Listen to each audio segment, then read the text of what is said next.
இந்த மாபெரும் இணைப்பு விழாவிற்கு மிக முக்கியமாக காரணமாக இருக்கக்கூடிய இரு நபர்களில் ஒரு நபர் இணைப்புரையை வழங்குவதற்காக காத்துக் கொண்டிருக்கின்றார்.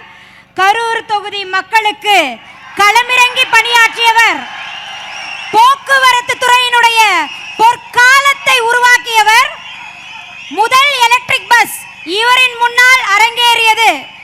இன்று வரை மக்களுக்காக கரூரில் களமிறங்கி பணியாற்றக்கூடியவர். இன்றைக்கு இந்த இணைப்பு விழாவில் கரூரையே காலி செய்து இங்கு கொண்டு வந்து இறக்கியிருக்கக்கூடிய மரியாதைக்குரிய முன்னாள் அமைச்சர் MR விஜயபாஸ்கர் அவர்கள் இதோ உங்கள் முன்னால் இணைப்புரை நிகழ்த்துகிறார்.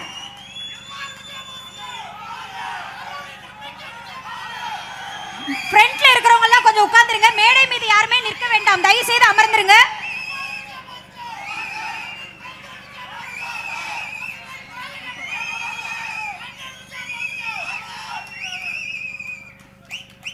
இந்த மாபெரும் இணைப்பு விழாவை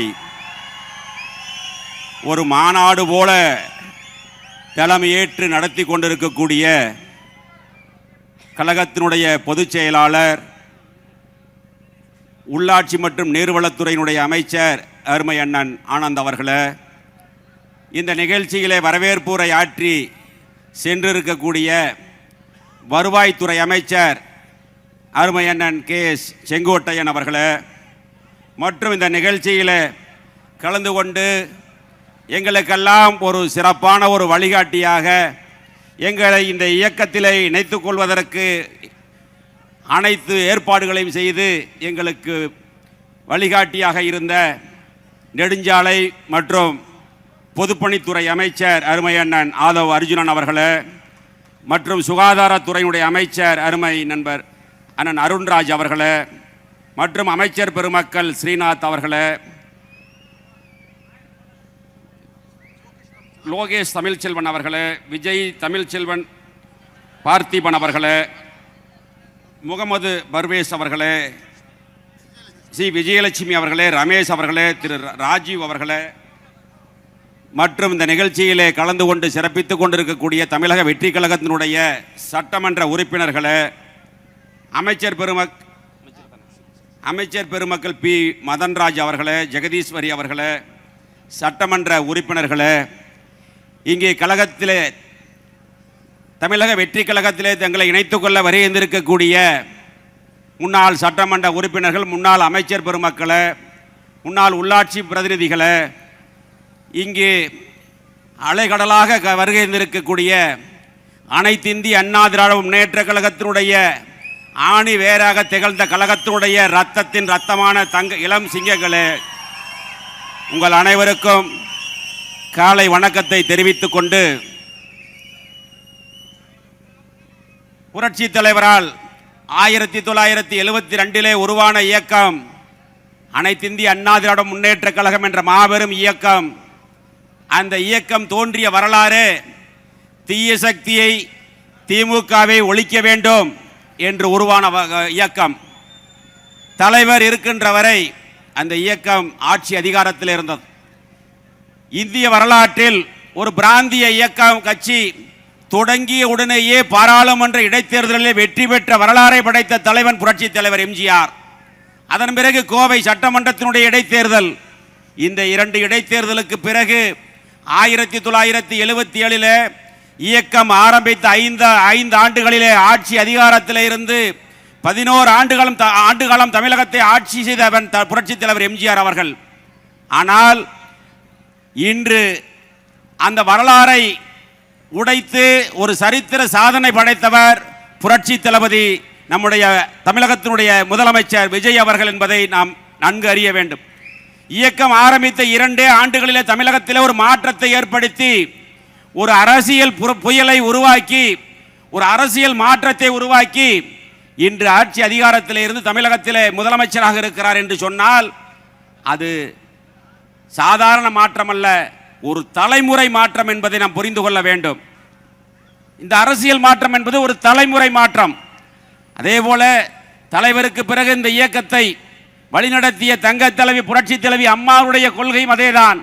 தீய சக்தி திமுகவை ஒழிக்க வேண்டும் என்று நோக்கத்தோடு தமிழகத்தினுடைய முன்னேற்றத்திற்காக தன் வாழ்நாளை அர்ப்பணித்த தலைவி தங்க தலைவி புரட்சி தலைவி அம்மா அவர்கள்.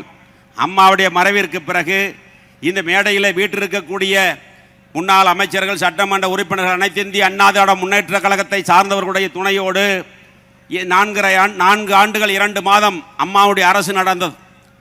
இப்பொழுது பொதுச் செயலாளராக இருக்கக்கூடியவரை நாங்கள் எல்லாம் சேர்ந்துதான் பொதுச் செயலாளராக உருவாக்கினோம்.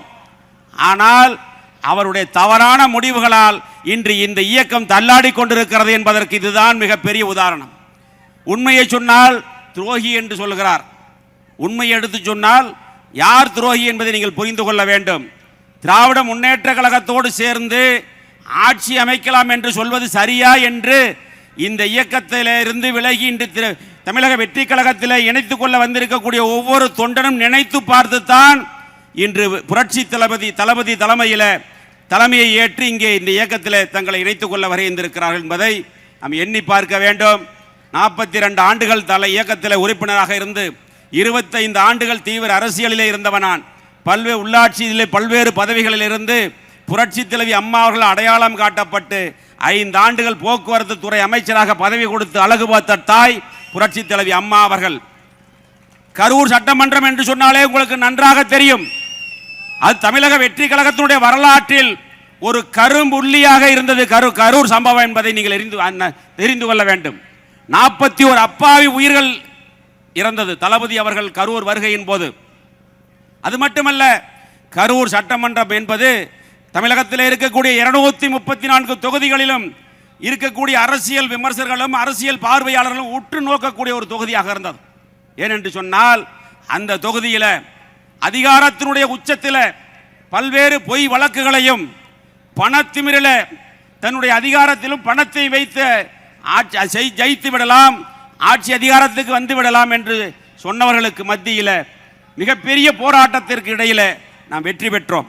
இருந்தாலும் வெற்றி பெற்ற பிறகும் சட்டமன்ற உறுப்பினர் பதவியை துறந்து இன்று புரட்சி தளபதியினுடைய தலைமையில் இந்த இயக்கத்தில் கரூர் மாவட்டத்தில் இருக்கக்கூடிய அனைத்து இந்திய அண்ணா திராவிட முன்னேற்ற கழகத்தின் நிர்வாகிகள் அத்தனை பேரும் இங்கே வருகின்ற தங்களை இதில் இணைத்துக் கொண்டிருக்கிறார்கள் என்று சொன்னால் இன்று அரசியலுடைய நிலை என்ன என்பது தெரியும். ஒரு தலைவன் சரியான முடிவு எடுக்காமல் இருந்தால் அந்த இயக்கம் எப்படி போகும் என்பதற்கு உதாரணம் தான் இன்றைய நிலை என்பதை நீங்கள் தெரிந்து கொள்ள வேண்டும். அப்பேற்பட்ட மிகப்பெரிய இயக்கம் 1.5 கோடி தொண்டர்கள் இருக்கிறார்கள். அடிமட்ட தொண்டனுடைய உணர்வை புரிந்து கொள்ள வேண்டும். நான் பல மேடைகளில் பேசும் பொழுது சொல்வேன், கீழே இருக்கக்கூடிய தொண்டன் கொடி பிடித்தால் தான் அந்த இயக்கத்தினுடைய தலைவன் கோட்டையிலே கொடியேற்ற முடியும் என்பதை புரிந்து கொள்ள வேண்டும். அப்பேற்பட்ட மாபெரும் இயக்கம், அந்த இயக்கம் திராவிட முன்னேற்ற கழகத்தோடு சேர்ந்து ஆட்சி அமைக்கலாம் என்று சொல்கிறார்கள். அதை பற்றி எல்லாம் கவலைப்படாதவர்கள் உண்மையை எடுத்து சொன்னால் துரோகி என்று சொல்கிறார்கள்.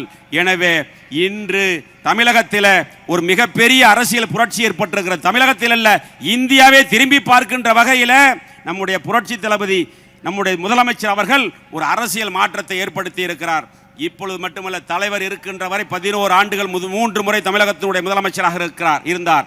அதே போல இனிமேல் தமிழகத்தில் வெற்றி கழகத்தினுடைய ஆட்சி, புரட்சி தளபதி விஜய் அவர்களுடைய ஆட்சி தான் தமிழகத்திலே தொடரும் என்று சொல்லி இந்த இணைப்பு விழாவில் கலந்து கொண்டிருக்கக்கூடிய அனைவருக்கும் நானும் 2 பேரும் விஜயபாஸ்கர், புதுக்கோட்டையும் விஜயபாஸ்கர், கரூரும் விஜயபாஸ்கர் என்று சொல்லி நாங்கள் இருவரும் மற்ற இந்த மாவட்டத்தை சார்ந்தவர்கள் இருக்கிறார்கள். அது மட்டுமல்ல, நம்முடைய முதலமைச்சர் புரட்சி தளபதி அவர்கள் சமீபத்தில் ஓரிரு வாரங்களிலே கரூர் வர இருக்கின்றார். அந்த கரூர் நிகழ்ச்சியிலே இன்னும் அலைகடலாக இருக்கக்கூடிய தொண்டர்களையும் அதில் இணைத்து இந்த இயக்கம் தொடர்ந்து வெற்றி பெறுவதற்காக உண்மையாக உழைப்போம் என்று சொல்லி இந்த இணைப்பு விழாவில் வருகின்றிருக்கக்கூடிய அனைத்து நிர்வாகிகளுக்கும், மேடையில் வீட்டிருக்கக்கூடிய அமைச்சர் பெருமக்கள், சட்டமன்ற உறுப்பினர்களுக்கும், என்னோடு வருகின்ற அனைத்து நிர்வாகிகளுக்கும் மீண்டும் ஒருமுறை நன்றி கூறி விடைபெறுகிறேன். நன்றி, வணக்கம்.